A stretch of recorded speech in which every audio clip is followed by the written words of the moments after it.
श्रीफल चढ़ाने के लिए व्यवस्था आपके लिए बनाना है। किस प्रकार से व्यवस्था बनेगी, क्योंकि आज संख्या ज्यादा है। प्रथम श्रीफल पेज नंबर 1330, 13 नंबर पेज निकालें।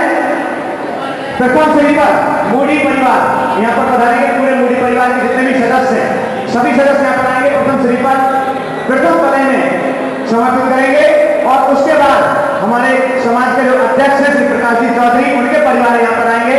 शीतल विहार ट्रस्ट के अध्यक्ष अगर हो यहाँ पर, उनके परिवार में तो कोई यहाँ पर आ रहे हैं। इसके बाद अरिहंत विहार के अध्यक्ष, उनके पूरे परिवार को यहाँ पर करने वाले हमारे माता बहन शांतिधारा वाले दस ग्यारह जितने भी लोग थे, एक ही श्रीफल, श्रीफल एक, श्रीफल एक, श्रीफल एक बनाइए। कर्म रास्ता की मावी दास सदैव अंतर्गत पासना आए अपने गोपामी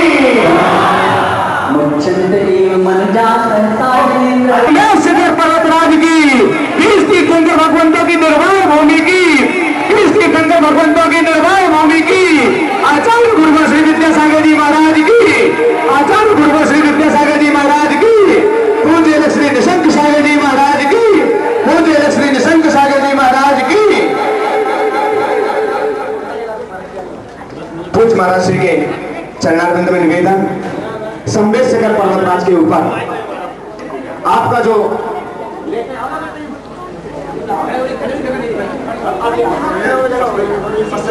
हाँ जी सस्ते में निपट गई, इसलिए तो बाद में आए।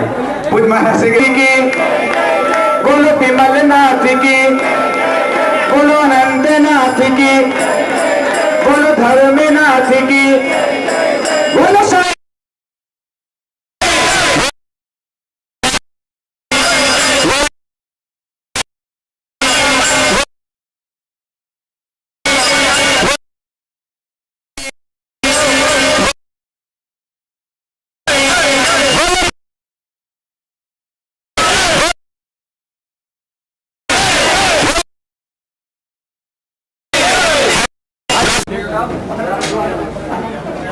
चलिए शीघ्रता से पहुंचे।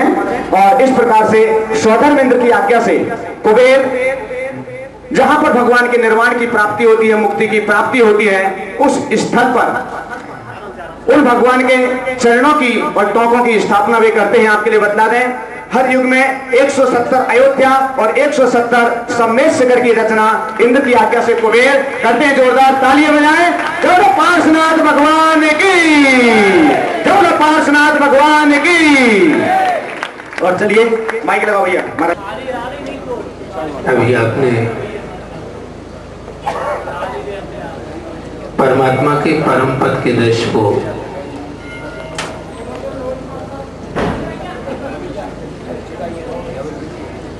अपनी आंखों से देखा है और अपनी आत्मा के परम पद को आपको अपने अनुभव से देखना है। आंखों का देखा हुआ आंखों का होता है और अनुभव का देखा हुआ शाश्वत अपना होता है। आंखें बाहर देख करके बंद हो जाती हैं और जिसको देखा वह भी गुम हो जाता है, किंतु अनुभव की आंख से अपनी स्वात्मानुभूति की जाती है। वह अपनी आंख होती है, वह कभी गुम नहीं होती और एक बार यदि वह पद शाश्वत पद की स्थिति के रूप में परिवर्तित हो जाता है तो अनंतकालीन दुखों के अभाव के साथ अव्यवहार सुख की अनुभूति से आत्मा भर जाती है। भगवान ने मोक्ष पाया और भगवान का हुआ, और हमने भगवान का मोक्ष कल्याण मनाया, वह हमारा हुआ। भगवान के मोक्ष की अनुभूति हमारे पास नहीं है, किंतु भगवान के मोक्ष कल्याण के आनंद की अनुभूति तो हमारे पास है। उसको हमने जितना श्रद्धा भक्ति से भर करके मनाया, उतना ही हमने अपनी श्रद्धा का प्रभु चरणों में अच्छी तरह से श्वासों के साथ में अर्पण करते हुए अपनी आत्मा के लिए उत्थान का रास्ता पाया। बंधु, भगवान को मोक्ष गए तो बहुत लंबा समय हो गया। यह तो केवल काल मंगल है। भगवान के स्मरण के साथ वास्तव में अपने भीतर विराजमान अपनी आत्मा का स्मरण करना है। उनके निर्वाण की तिथि के निमित्त से अपने आप के निर्वाण की तिथि का निश्चय करना है कि हमारी अपने आत्मा को कब भगवान बनाना है। तो ये पावन अवसर केवल हमारे लिए परमात्मा के दर्शन और भक्ति के लिए ही नहीं है, ये अपनी भूली हुई अनंत शक्ति को प्रकट करने का साधन निमित्त बने, इसके लिए इसका कार्यक्रम आत्मा के श्री चरणों में हलवा लाड़ू का अर्पण किया जाता है। यदि हम मात्र लाड़ू चढ़ाते रहे और लाड़ू की मिठास का अनुभव अपनी आत्मा के अंदर और निज आत्मा की अनुभूति के रूप में ना कर पाए तो लाड़ू तो चढ़ गया, हम कब चढ़ेंगे। सम्मेशकर की तहटी में बैठा हुआ वह भगवान का भक्त यात्री स्वर्ण भद्रकूट की अनुभूति नहीं कर पाता, उसके लिए पहाड़ की सारी चढ़ाई को चढ़ करके जब वहां पर पहुंचना होता है, तब कहीं भगवान पार्श्वनाथ का दिव्य दर्शन, उस आनंद की अनुभूति, स्वर्ण भद्रकूट की महिमा और स्वयं के स्वर्णावतरण का अवसर अपनी आत्मा के अंदर हम प्राप्त कर पाते हैं।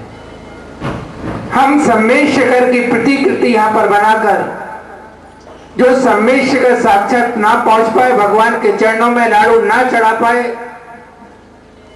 उन्होंने यहां पर उसकी रचना करके आप सभी के लिए उस स्मृति पटल पर उस सम्मेशकर को अंकित किया है कि जिससे तुम जान सको कि सम्मेशकर साक्षात तीर्थराज कैसा है। और 2.5 द्वीप में 170 सम्मेशकर हैं और 2.5 द्वीप में 170 अयोध्या हैं। सभी तीर्थंकरों का जन्म अयोध्या में ही होता है। सर्वत्र सभी तीर्थंकरों का निर्वाण भी सम्मेशकर पर ही होता है। ये हुंडासुरपुरी काल का परिणाम रहा कि भरत क्षेत्र और ऐरावत क्षेत्र में वर्तमान पंचम काल की महिमा अर्थात चौथे काल जो पहले हो चुका है, इस हुंडासुरपुरी काल के दोष के कारण से कुछ तीर्थंकर अन्य नगरियों में भी जन्म लेकर वहां के भाग्यशाली भक्त जीवों के पुण्य को उन्होंने प्रकाशित किया और अन्य स्थानों पर निर्वाण प्राप्त करके वहां की भूमि को उन्होंने पवित्र पावन करते हुए भक्तों के भाग्य को आगे बढ़ाने में अपना सहयोग प्रदान किया। कोई भी क्रिया होती है, कोई भी कार्य होता है, वह किसी बिना लक्ष्यहीनता के नहीं होता। इस कलिकाल की कुछ महिमा रही होगी जो तीर्थंकरों को यहाँ वहां जन्म भी लेना पड़ा और निर्वाण भी हुआ। उसका कारण भी वहां के तीर्थ क्षेत्र संबंधी परिणामों के परिचय कराने वाले भक्तों की पहचान का कारण भी है और साथ में उन परमात्मा के मोक्ष कल्याण का सिद्ध क्षेत्र हम सभी की पूजा स्थली अर्चना और हम सभी के कल्याण का मार्ग प्रशस्त करता है। मैं आज सम्मेशकर स्वर्ण भद्रकूट के निमित्त से भगवान श्री पार्श्वनाथ स्वामी के निर्वाण के अवसर पर आप सबसे केवल वही बात कहना चाहता हूं, ये तीर्थ हमारी धरोहर है, हमारे प्राण है, हमारा सब कुछ है। यदि तीर्थ की संस्कृति और संस्कारों को हमने अपने जीवन के आचरण के द्वारा समर्पण और अपने श्रद्धा के द्वारा यदि इनको बचा लिया, इनकी रक्षा अपने जीवन की श्वास को समर्पित करके कर लिया, तो शाश्वत तीर्थ की भूमि हमें स्वयं शाश्वत सिद्ध बनाने में सहयोग प्रदान कर सकती है। हम स्वयं भगवान बन सकते हैं। और यदि हमने इनकी ओर से अपनी अनदेखा काम किया, अवहेलना की, आशादना की, तो ध्यान रखना कि शाश्वत स्वयं की जो आत्मा है, सनातन है, जिसका कभी जन्म मरण नहीं होता है, वह शाश्वत सिद्धत्व की अनुभूति में उतनी ही देर करेगी जितनी देर हम परमात्मा के तीर्थों की रक्षा में करते रहते हैं। आपको मालूम है, क्या सम्मेद शिखर हो, चाहे वर्तमान में भगवान नेमिनाथ का मोक्ष कल्याणक गिरनार उज्जैन पर्वत हो, चाहे अन्य तीर्थंकरों की तीर्थ सिद्ध भूमियां हो, वहां कहीं ना कहीं हमारे स्वयं के प्रमाद और आलस्य के कारण, हमारे स्वयं के आवागमन नहीं करने के कारण कि तीर्थों की क्या किस प्रकार की वर्तमान स्थितियां हैं, उसमें आप उतने ही अपराधी हो जितने आज तक के लोग भी रहे, और आगे तुम्हारे कारण से भविष्य भी वैसे अपराधी बनता रहेगा। आप ये मत कहना कि हमने कुछ नहीं किया, आपने वही किया है जो तुमने अपनी आत्मा के साथ इस प्रकार कषाय रागदस में अटक करके प्रमाद और आलस्य का परिचय देकर उसको अपराधी बना के अपने आप के नीचे गिराया है। वही कार्य तीर्थ की वंदना ना करके, तीर्थ की रक्षा ना करके, तीर्थ रक्षा में योगदान ना देके जो तुमने अपने आप के लिए अपराध किया है, वह अपराध भी अपनी आत्मा का है। वह स्वयं ही अपने आप के लिए उसकी प्रमाणिकता सिद्ध करते धोना पड़ेगा, पर दूसरा करके कोई धो नहीं सकता। आगम में सब कुछ लिखा है कि कलिकाल की महिमा क्या होगी, कलिकाल में तीर्थों का क्या होगा, कैसा स्वरूप होगा, सब लिखा है। किंतु भीतर शाश्वत तीर्थ रूप जो स्वयं की आत्मा बनने की शक्ति रखती है, उस के लिए तीर्थ रूप में कब अपने आप को प्रकटीकरण करोगे, उस तीर्थों के पास जाके हमारे लिए ये ध्यान आता है, ये ज्ञान आता है, ये बुद्धि मिलती है, ये संस्कृति का ज्ञान मिलता है, जिसके माध्यम से हम अपने आप के लिए सामान लेते हैं। यदि तीर्थों पर ना गए तो स्वयं की आत्मा तीर्थ बनने से रह जाएगी। ये बात स्थायी सत्य है, इसको ध्यान रखना। हमारे आचार्यों ने द्रव्य की स्वतंत्रता के साथ साथ तत्वों का परिचय कराते हुए उन्होंने अंतरंग, बहिरंग, निश्चय और व्यवहार तीर्थ का दोनों का वर्णन करते हुए कहा, निश्चय तीर्थ स्वयं की आत्मा जहाँ से स्वयं को भगवान बना के भगवत्ता की अनुभूति करती है, किंतु व्यवहार तीर्थ के बिना निश्चय तीर्थ का उद्घाटन नहीं होता। व्यवहार तीर्थ के बिना निश्चय मार्ग की अनुभूति नहीं होती, व्यवहार के बिना आत्म तत्व की शुद्धि नहीं होती।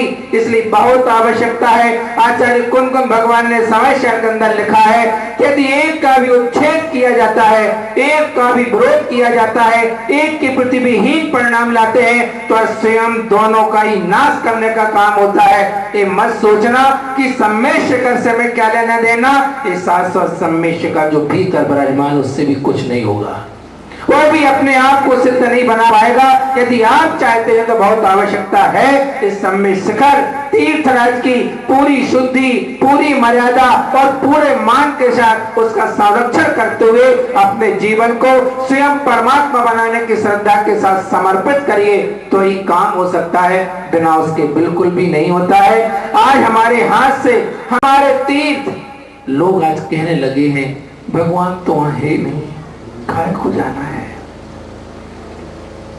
इस शरीर के अंदर देव देवालय के गाना गाते हो, देवता की पहचान बताते हो, और जहां साक्षात देवों का देव महादेव देवाधिदेव स्वयं साक्षात तीर्थंकर ने योग निरोध करते हुए ध्यान के माध्यम से अपनी आत्मा को परमात्मा बनाया। यदि हम वहां पहुंचते तो उनके ध्यान की बरगड़ाएं, उनके ध्यान के सुख बरगड़ाएं हमारे लिए स्वयं ध्यान करने की प्रेरणा देकर हमारे मन को एकाग्र करती हैं और हमारे संसार के राग देश के बंधन से मुक्त करने में सहयोग होती है। किंतु अभी देव रूपी जो तुम देवालय कहते हो, इस जड़ को, इस अचेतन को तुम देवालय कह के उसमें बैठे हुए परमात्मा की चर्चा करते हो, तुम उसको भूल गए जो साक्षात देवत्व के रूप में धरती पर स्थापित है, और अपने आप को देव देवालय कह के अपने आप को हम क्या कर रहे हैं, ये सोचने की बहुत आवश्यकता है।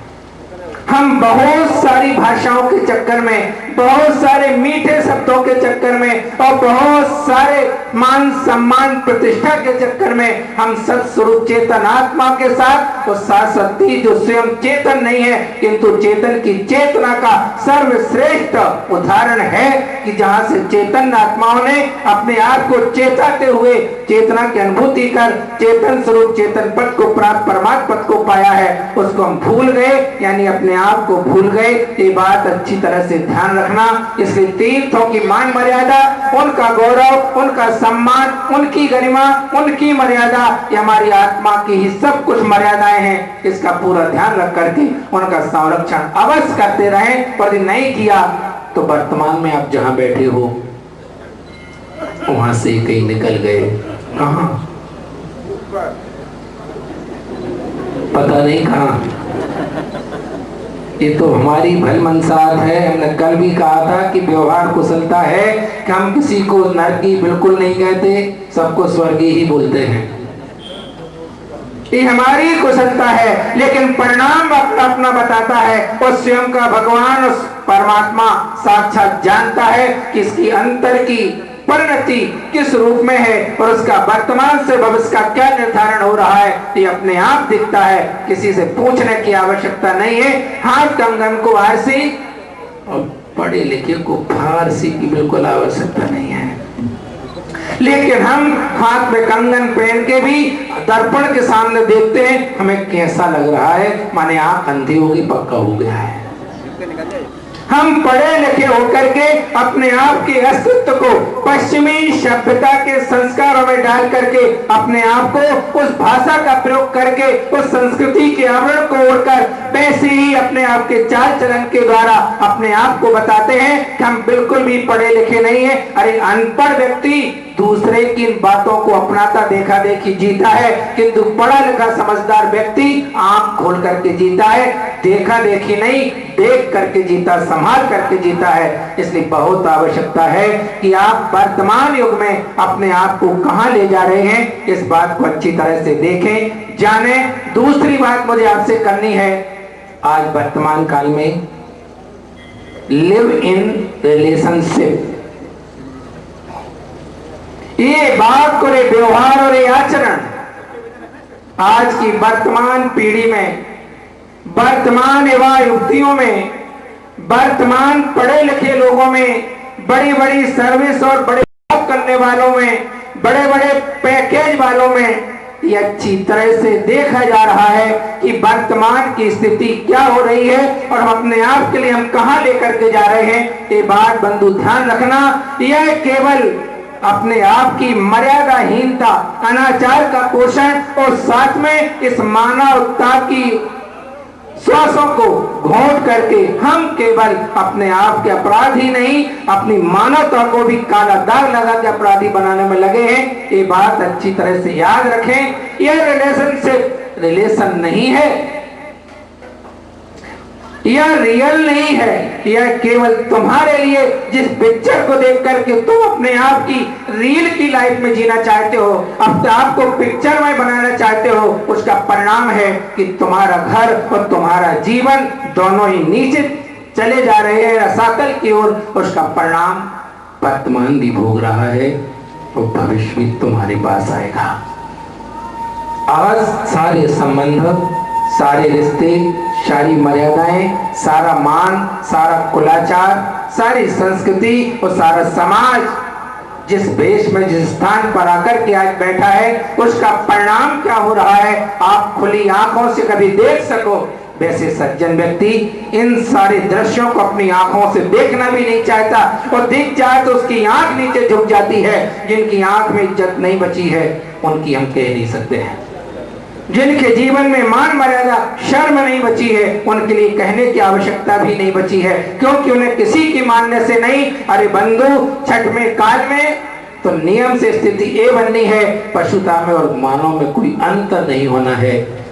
वह लक्ष्मण रेखा का अपने आप उल्लंघन होना है, लेकिन तुम क्यों आज मानव की मर्यादा की लक्ष्मण रेखा को लांघ करके अपने आप के लिए इस प्रकार की संस्कृति और संस्कारों के साथ जी रहे हो। आपको मालूम होना चाहिए कुछ दिन पहले